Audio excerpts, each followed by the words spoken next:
அன்பார்ந்த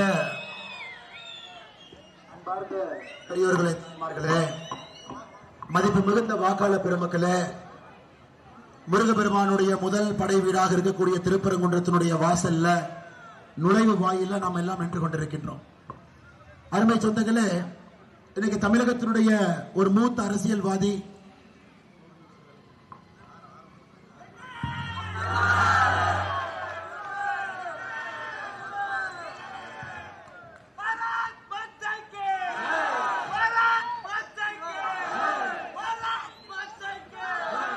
வெற்றி வெற்றி வெற்றி வேல் வீர வீர வீரவே.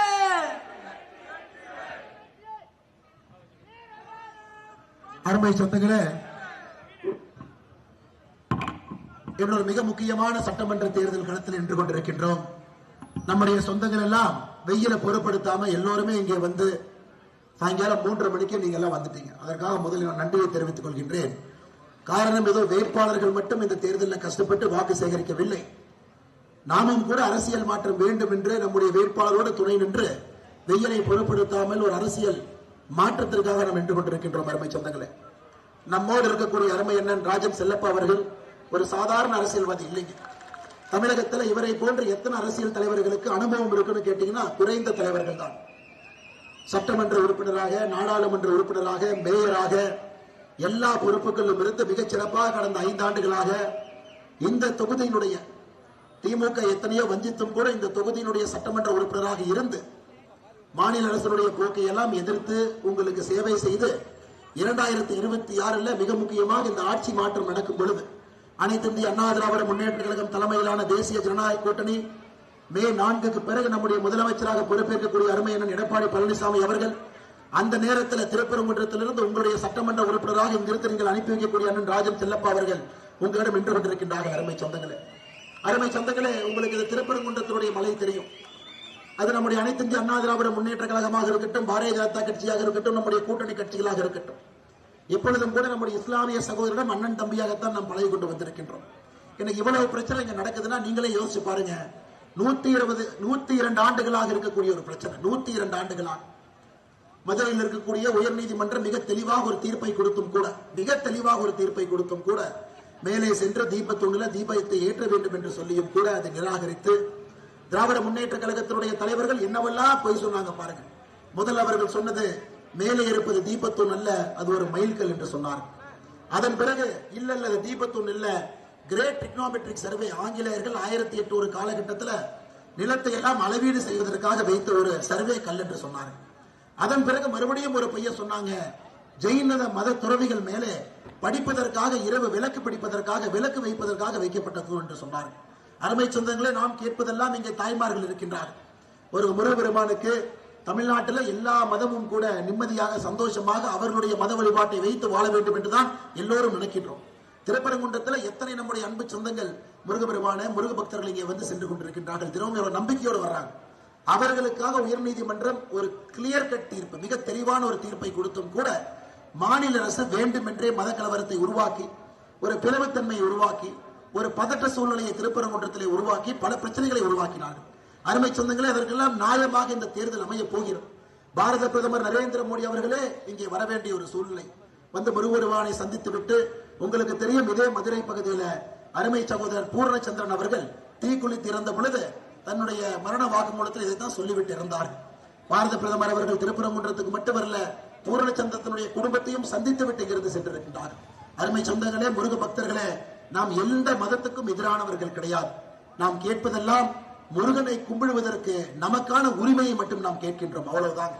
உயர் நீதிமன்றம் ஒரு தீர்ப்பு கொடுத்தும் கூட அதை மதிக்காம பிரச்சனையை உருவாக்கி காவல்துறையை ஏவல் துறையாக பயன்படுத்தி அதன் பிறகு நீதிமன்றத்தில் போய் காவல்துறையினுடைய போலீஸ் கமிஷனர், மதுரை மாநகரத்தினுடைய போலீஸ் கமிஷனர் மன்னிப்பு கேட்க வேண்டிய அவலமான நிலையை நாம ஒரு ஜனநாயகத்தில் பார்த்தோம்.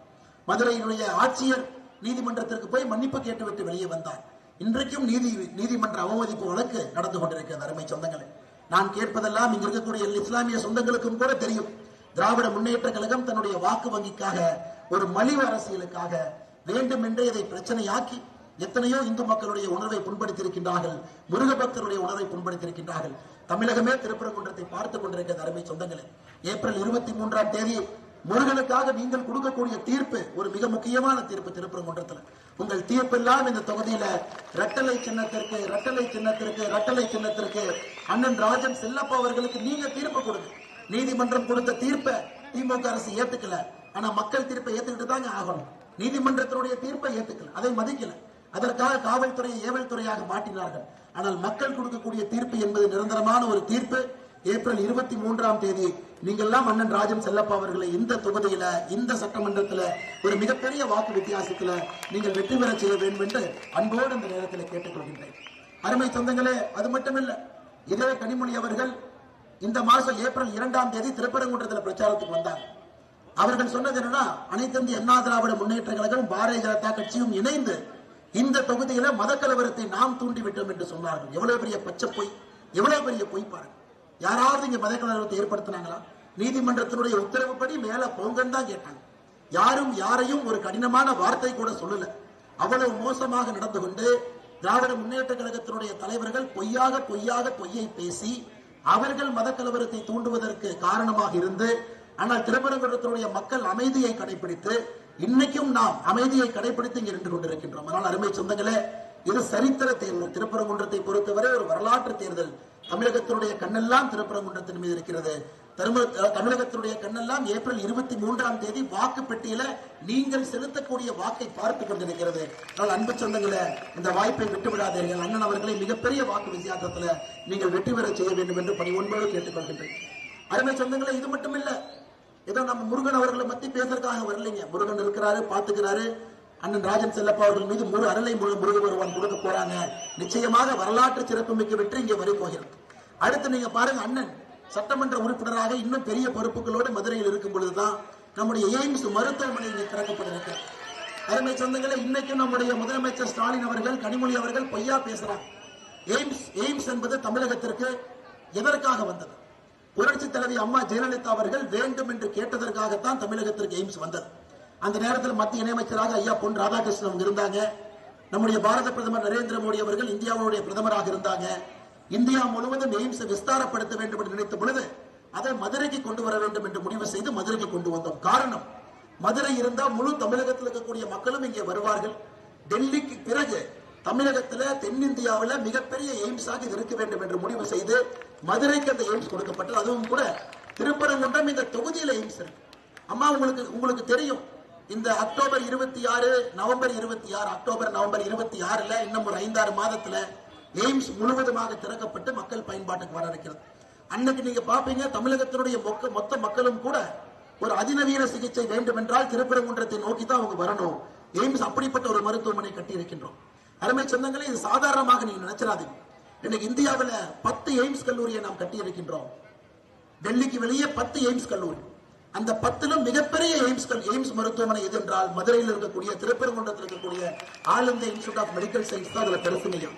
அது மட்டும் இல்ல, அனைத்து இந்திய அண்ணா திராவிட முன்னேற்ற கழகம் தன்னுடைய ஆட்சி காலத்தை முடித்து வெளியே வந்த பிறகு 2022 24 வரை ஒருவேளை எய்ம்ஸ் மருத்துவமனை கட்டிட்டா மோடி ஐயாவுக்கு பெயர் போயிரும், ஒருவேளை எய்ம்ஸ் கட்டி முடிச்சுட்டா அனைத்து இந்திய அண்ணா திராவிட முன்னேற்ற கழகத்துக்கு பெயர் போயிரும், ஒருவேளை எய்ம்ஸ் கட்டி முடிச்சுட்டா ராஜன் செல்லப்பாருக்கு பெயர் வந்துவிடும் என்கின்ற ஒற்றை காரணத்திற்காக நில கையகப்படுத்துவதை தாமதப்படுத்தி அந்த எய்ம்ஸ் கட்டுகின்ற இடத்துல மரத்தை வெட்டுவதற்கான லைசன்ஸ் நம்ப மாட்டீங்க 8 மாசம் எடுத்துக்கிட்டாங்க.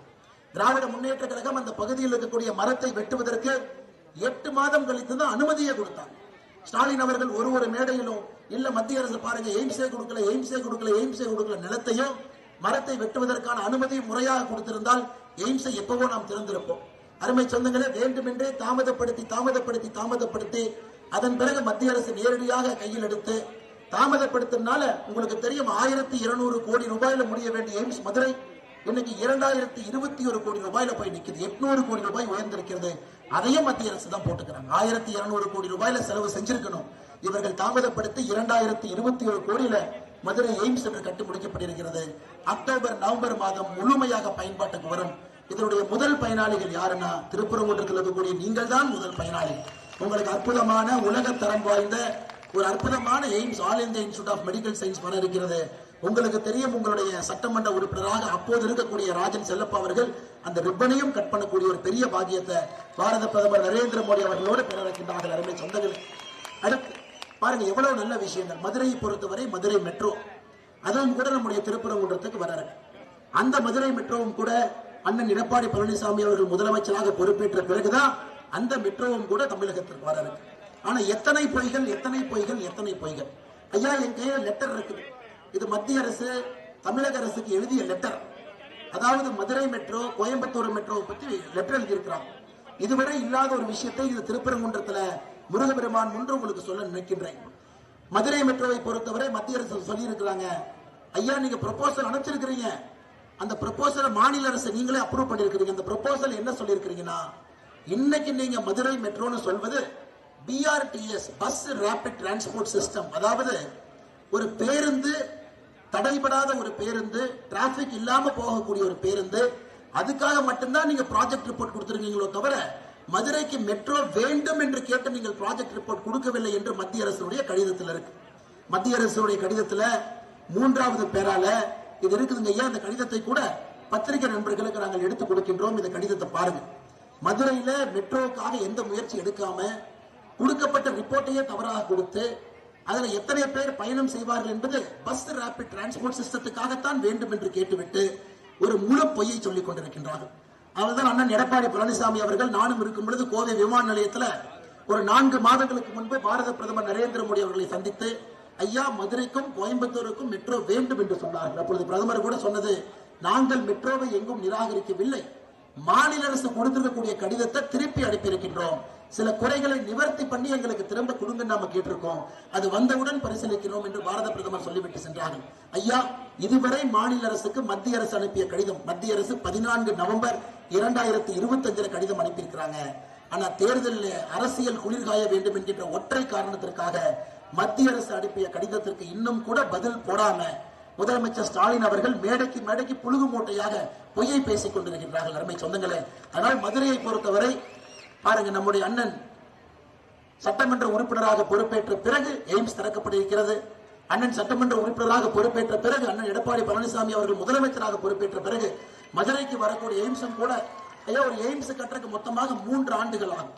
இந்த லெட்டரில் நம்ம தெரிவிச்சிருக்கிறோம். 3 ஆண்டுகள் ஒரு எய்ம்ஸ் முழுமையாக நிலத்தை கையில் எடுத்து எய்ம்ஸை கட்டி முடிச்சு மக்கள் பயன்பாட்டிற்கு கொண்டு வருவதற்கு 3 ஆண்டுகள். அண்ணனுடைய சட்டமன்ற காலத்தில் 2026 இருந்து 31 சட்டமன்ற காலத்தில் மிக வேகமாக டெல்லியில் இருந்து அதற்கான அப்ரூவலை வாங்கி நாம் கட்ட ஆரம்பித்து 3 ஆண்டுகள்ல மதுரை மக்களுடைய பயன்பாட்டிற்கு எய்ம்ஸ் வந்துவிடும் என்கின்ற அற்புதமான செய்தியும் சொல்லி பாரதிய ஜனதா கட்சி எய்ம்ஸ் வேண்டும் என்று நிற்கின்றோம். அனைத்து இந்திய அண்ணா திராவிட முன்னேற்ற கழகம் எய்ம்ஸ் வேண்டும் என்று நிற்கின்றோம். பாரதிய ஜனதா கட்சி மதுரை மெட்ரோ வேண்டும் என்று நிற்கின்றோம். அனைத்து இந்திய அண்ணா திராவிட முன்னேற்ற கழகம் மதுரை மெட்ரோ வேண்டும் என்று நினைக்கின்றோம். தேசிய ஜனநாயக கூட்டணி மதுரைக்கு மெட்ரோ வேண்டும் என்று நினைக்கின்றோம். நிச்சயமாக அது வரும் என்கின்ற ஒரு நம்பிக்கையும் உங்களுக்கு தெரிவித்து, அருமை சொந்தங்களை, இது போன்ற நல்ல விஷயங்கள் எப்ப நடக்கும் நீங்க சொல்லுங்க. அண்ணனுக்கு எதிராக நிற்கக்கூடிய வேட்பாளர் யார்? அதான் ரொம்ப ஆச்சரியங்க. அண்ணனுக்கு எதிராக நிற்கக்கூடிய வேட்பாளர், ஐயா நாம ஆண் பெண் என்று யாரையும் நாம் தவறாக பேசுவதில்லை. தாய்மார்கள் தேர்தலில் நிக்கணும், தாய்மார்கள் தேர்தலில் நிக்கணும், எந்த மாற்று கருத்தும் இல்லை. ஆனா அண்ணனுக்கு எதிராக நிற்கக்கூடிய அந்த வேட்பாளரை பாத்தீங்கன்னா அவர் மீது இருக்கக்கூடிய புகார்களை பாருங்க. கிருத்திகா தங்கபாண்டியன் மேல் இருக்கக்கூடிய புகாரை பாருங்க. கிரிப்டோ கரன்சி அதை திருடியதாக ஒரு வழக்கு, கிரிப்டோ கரன்சியை திருடியதாக ஒரு வழக்கு, கொலை மிரட்டல் வழக்கு, இதெல்லாம் இந்த வேட்பாளர் அவர்கள் தன்னுடைய பிரமாண பத்திரத்துல இத்தனை வழக்குகள் இருப்பதை அவங்களே சுட்டி காட்டி இருக்கிறாங்க. அவருடைய கணவன் இன்னும் ஒருபடி மேல போயிட்டாங்க. கணவன் மீது 2006 18 வயதுக்கு கீழே இருக்கக்கூடிய ஒரு சகோதரிக்கு பாலியல் வன்கொடுமை செய்து அதற்கான தண்டனை 2016 10 ஆண்டுகள் பெற்று அது உயர்நீதிமன்றத்திற்கு போய் அந்த தண்டனை நிறுத்தி வைக்கப்பட்டிருக்கிறது. அப்ப கணவனும் மனைவியும் நீங்களே சொல்லுங்க, உங்களுடைய சட்டமன்ற உறுப்பினராக வருவதற்கு தகுதி படைத்தவர்களா? நீங்க சொல்லுங்க, தகுதி படைத்தவர்களா? இங்கு இருக்கக்கூடிய வேட்பாளர் என்பது கிரிப்டோ கரன்சி திருடி 2 கொலை மிரட்டல் வழக்கு, இதெல்லாம் இருக்கு. கணவனை பொறுத்தவரை இப்படிப்பட்டது. அது மட்டும் இல்ல அருமை சொந்தங்களே, இன்னைக்கு இங்க இருக்கக்கூடிய திராவிட முன்னேற்ற கழகத்தினுடைய வேட்பாளர் நீங்க சாதாரணமா நினைச்சிடாதீங்க. திராவிட முன்னேற்ற கழகத்தினுடைய வேட்பாளர் மதுரையினுடைய லோக்கல் பிளானிங் அத்தாரிட்டியில ஒரு உறுப்பினராக இருக்கின்றார். அந்த பதவியை கூட ராஜினாமா பண்ணல. ஏன்னா அவருக்கு தெரியும் இந்த எலெக்ஷன்ல தோக்க போறாங்க, தோத்த பிறகு மறுபடியும் அதே பதவிக்கு போயிடலாம். அதனால தைரியமாக இந்த பதவியை கூட ராஜினாமா செய்யாம இதே தொகுதியில திராவிட முன்னேற்ற கழகத்தினுடைய வேட்பாளராக போட்டியிட்டுக் கொண்டிருக்கின்றார். இதுவும் கூட ஆபீஸ் ஆஃப் ப்ராஃபிட்டுக்கு கீழே இதை தேர்தல் ஆணையமே நிராகரித்திருக்க வேண்டும். ஸ்க்ரூட்னி செய்யும் பொழுது அவருடைய நாமினேஷன் ஃபார்மை தேர்தல் ஆணையமே நிராகரிச்சிருக்கணும். அதனால் அவர் பெறக்கூடிய வெற்றி எந்த காலத்திலும் செல்லாது, அது தோல்வி மட்டும்தான். அருமை சொந்தங்களே, அவருக்கு அது தெரிஞ்சுதான்.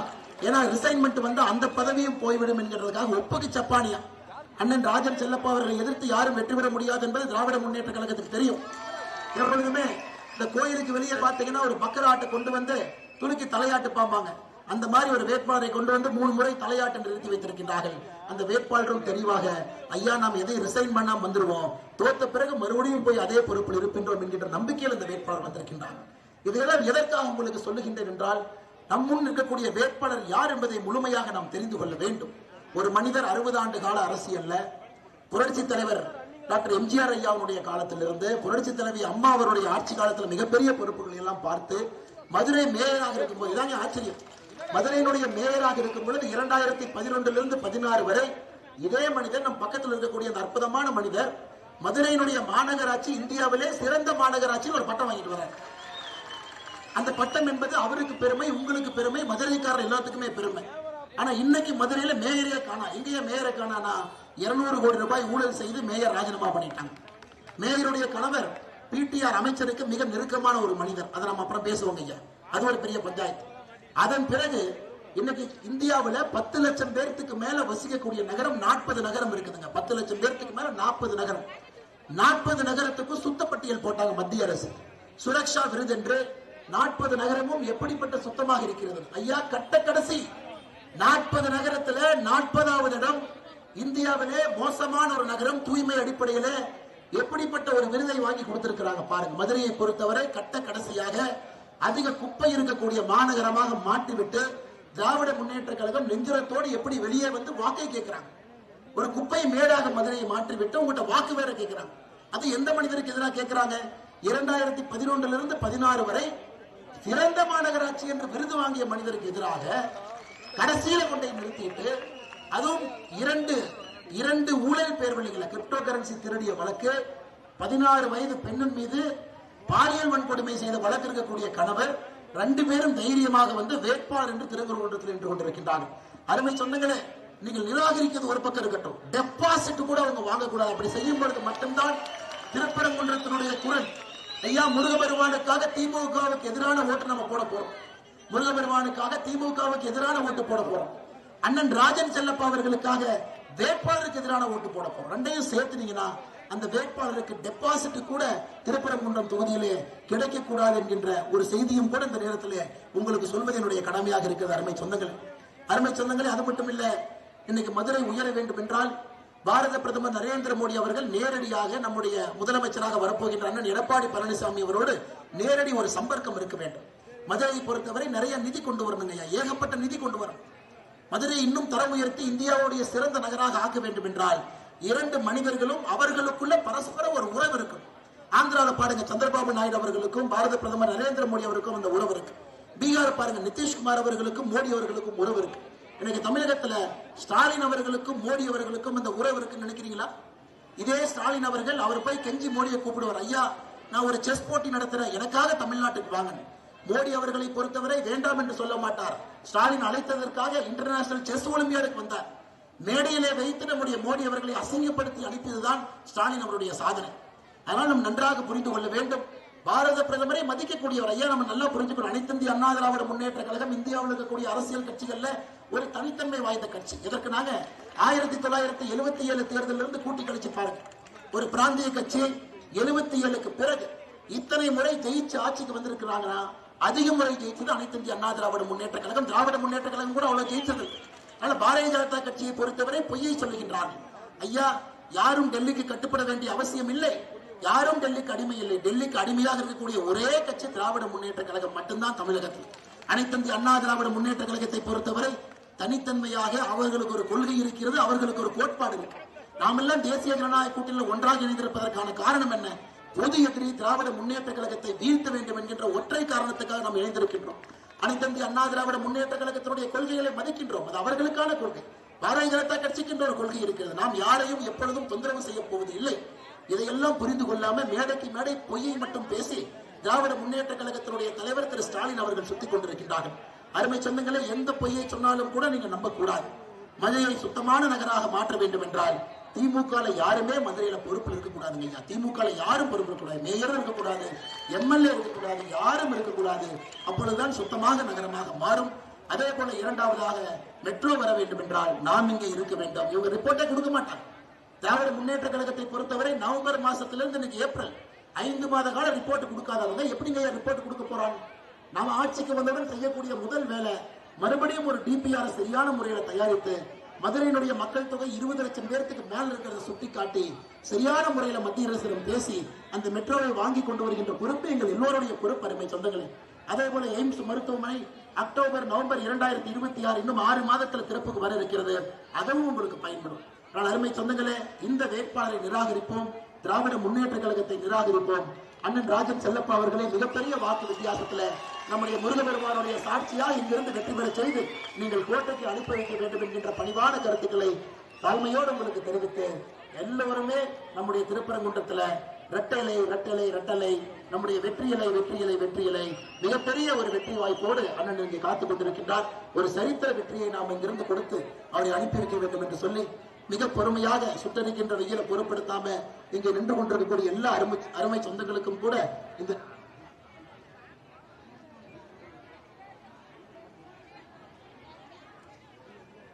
இந்த நேரத்தில் உங்களுக்கு நன்றியை தெரிவித்த அருமை சொந்தங்களே, அங்கே நம்ம சகோதரிகள் நின்று கொண்டிருக்கின்றார்கள். அங்க பாத்தீங்கன்னா நம்முடைய கோயில் வாசல்ல சகோதரிகள் நின்று கொண்டிருக்கின்றார்கள், விலக்கோடு நின்று கொண்டிருக்கின்றார்கள். அவங்க கேட்கிற நான் என்னங்க, உயர் நீதிமன்றம் கொடுத்த தீர்ப்பை நாங்கள் அதை தீர்ப்பை மாநில அரசு மதிக்க வேண்டும் என்று வந்த பொழுது இவர்களெல்லாம் கைது செய்யப்பட்ட தாய்மார்கள், அங்க தாய்மார்கள் யார் நின்று கொண்டிருக்கின்றார்களோ விலக்கோடு, இந்த தாய்மார்கள் எல்லாம் கைது செய்யப்பட்ட தாய்மார்கள்.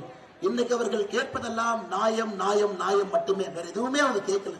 உயர் நீதிமன்றத்தினுடைய தீர்ப்பு அதை மதிங்க, நாம் யாருக்கும் எதிரானவர்கள் கிடையாது, எல்லா மதமும் அவர்களுக்கு என்ற கோட்பாடுகள் இருக்கு. அதனால அருமை சொந்தங்களை இன்னைக்கு பாருங்க, எல்லோரும் நம்மிடம் தீர்ப்பு கேட்கிறாங்க. அதனால் மக்கள் தீர்ப்பே மகேசன் தீர்ப்பு. அருமை சொந்தங்களே, ஏப்ரல் 23ஆம் தேதி மிக தெளிவாக நாம் இருக்க வேண்டும். உங்களுடைய தீர்ப்பு வரலாற்று சிறப்புமிக்க தீர்ப்பாக இருக்கட்டும். திராவிட முன்னேற்ற கழகத்தினுடைய ஆட்சி தூக்கி எறியப்படுவது மட்டுமல்ல, திருப்பரங்குன்றத்துல இரட்டைலை வெற்றி பெற்று முருகபெருமானுடைய அருளை நிலைநாட்டி தமிழகத்திலிருந்து வரக்கூடிய பக்தர்களுக்கெல்லாம் துணையாக இந்த ஆட்சி இருக்கட்டும் இருக்கட்டும் இருக்கட்டும் என்று சொல்லி இங்கிருக்கக்கூடிய அம்மாக்களுக்கெல்லாம் நாங்கள் ஒரே ஒரு வேண்டுகோள் வைக்கின்றோம். உங்களுடைய உணர்வுகளை மதிக்கிறோம் அம்மா. வெயில்ல வந்து நீங்க எல்லாம் தீபத்தோடு நின்று கொண்டிருக்கின்றீர்கள், உணர்வுகளை மதிக்கின்றோம். நிச்சயமாக நம்முடைய வருகின்ற சட்டமன்ற உறுப்பினர் அண்ணன் ராஜன் செல்லப்பா அவர்கள் எப்பொழுதும் உங்களோடு இருப்பார்கள். உங்களுடைய உணர்வுக்கு மரியாதை கொடுத்து வருகின்ற காலத்தில் நல்லது நடக்கும் என்று சொல்லி இந்த அற்புதமான நேரத்தில் இங்கே வந்திருக்கக்கூடிய எல்லா நம்முடைய அன்பு சொந்தங்களுக்கும் கூட நன்றி கலந்த வாழ்த்துக்களை வணக்கங்களை மற்றும் ஒரு முறை தெரிவித்து, அருமை சொந்தங்களே, சுட்டிருக்கின்ற வெயிலை பொருட்படுத்தாம வந்திருக்கிறீங்க, மறந்தும் இருந்து விடாதீர்கள், இருந்தும் மறந்து விடாதீர்கள். ஏப்ரல் 23ஆம் தேதி நம்முடைய வெற்றி சின்னமான இரட்டலை சின்னத்துக்கு திருப்பரங்குன்றத்துல பெருவாரியான வாக்கு வித்தியாசத்துல நீங்கள் வெற்றி பெற செய்ய வேண்டும் என்று பணிவன்போடு கேட்டுக்கொண்டு என்னுடைய உரையை முடித்துக் கொள்கின்றேன். அருமை சொந்தங்களே, நம்முடைய தலைவர்கள் எல்லாம் என்னோடு நின்று கொண்டிருக்கின்றார்கள். அவர்களுக்கெல்லாம் நன்றி சொல்ல வேண்டிய நேரம் இப்ப என் கையில் இருக்குதுங்க ஐயா. அனைத்து இந்திய அண்ணா திராவிட முன்னேற்ற கழகத்தினுடைய மூத்த தலைவர்கள் எல்லாம் நம்மோடு இருக்கின்றார்கள். இந்த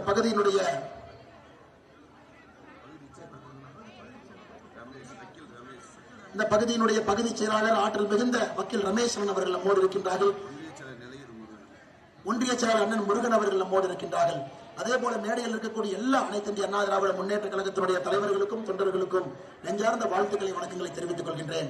அருமை சொந்தங்களே, அம்மா மக்கள் முன்னேற்ற கழகம் சார்பாக இங்கே வந்திருக்கக்கூடிய 1ஆம் பகுதி செயலாளர் அண்ணன் ஆனந்தன் அவர்கள், 2ஆம் பகுதி செயலாளர் அண்ணன் முருகன் அவர்களுக்கும் என்னுடைய வாழ்த்துக்களை வணக்கங்களை தெரிவித்து நாம் ஒற்றுமையாக இந்த களத்தில் நின்று கொண்டிருக்கின்றோம். ஒரு பெரிய சரித்திர வெற்றியை 234 தொகுதிகள் 210 தொகுதிகளை தாண்டி நம்முடைய தேசிய ஜனநாயக கூட்டணியுடைய வெற்றி இருக்கட்டும் என்று சொல்லி, அதே போல அருமை சொந்தங்களே, பாரதிய ஜனதா கட்சி சார்பாக இங்கே என்னுடைய முன்னாள் மாவட்ட தலைவருடன் சசிகுமார் அவர்கள் இருந்து கொண்டிருக்கின்றார்கள். இன்று இருக்கக்கூடிய நம்முடைய மாவட்ட தலைவர் அண்ணன் சிவலிங்கம் அவர்கள் இந்த திருப்பரங்குன்றம் போராட்டத்தை தன்னுடைய நெஞ்சிலே சுமந்து மிகச் சிறப்பாக நம்மை வழிநடத்திக் கொண்டிருக்கின்றார்கள். அவருக்கு வாழ்த்துக்களை தெரிவித்து நம்முடைய பொதுச் செயலாளர்கள் அண்ணன் ராக்கப்பன் அவர்கள், நம்முடைய கோபாலகிருஷ்ணன் அவர்கள், மேடையில் இருக்கக்கூடிய எல்லா நம்முடைய ராஜானன் அவர்கள், KP வேல்முருகன் அவர்கள், முருகன் அவர்கள், ராமலிங்கம் அவர்கள், சரவணன் அவர்கள் எல்லோருக்கும் வாழ்த்துக்களை தெரிவித்து, பத்திரிகை நண்பர்களுக்கும் நன்றியை தெரிவித்து, உணர்வோடு எங்களோடு இருங்கள். ஏப்ரல் 23ஆம் தேதி இதே உணர்வோடு நீங்கள் இரட்டைலைக்கு வாக்கு செலுத்தி ஒரு மிகப்பெரிய வெற்றியை கொடுக்க வேண்டும். மோடி அவர்களும் அண்ணன் எடப்பாடி அவர்களும் இணைந்து மதுரையினுடைய வளர்ச்சிக்கு உறுதுணையாக நாங்கள் இருப்போம் இருப்போம் இருப்போம் என்று சொல்லி இங்கு வந்திருக்கக்கூடிய பாரதிய ஜனதா கட்சியினுடைய தொண்டர்கள் உணர்ச்சி மிகுதியில் நின்று கொண்டிருக்கின்றார்கள். திருப்பரங்குன்றத்தை பொறுத்தவரை பாரதிய ஜனதா கட்சி தொண்டர்கள் உணர்ச்சி மிகுதியில் நின்று கொண்டிருக்கின்றார்கள். நிச்சயமாக வருகின்ற ஆட்சியில நியாயம் நீதி நிலைநாட்டப்படும் என்று சொல்லி வாய்ப்பு கொடுத்த நல்ல உள்ளங்களுக்கு நன்றி தெரிவித்து என்னுடைய உரையை முடித்துக் கொள்கின்றேன். நன்றி, வணக்கம்.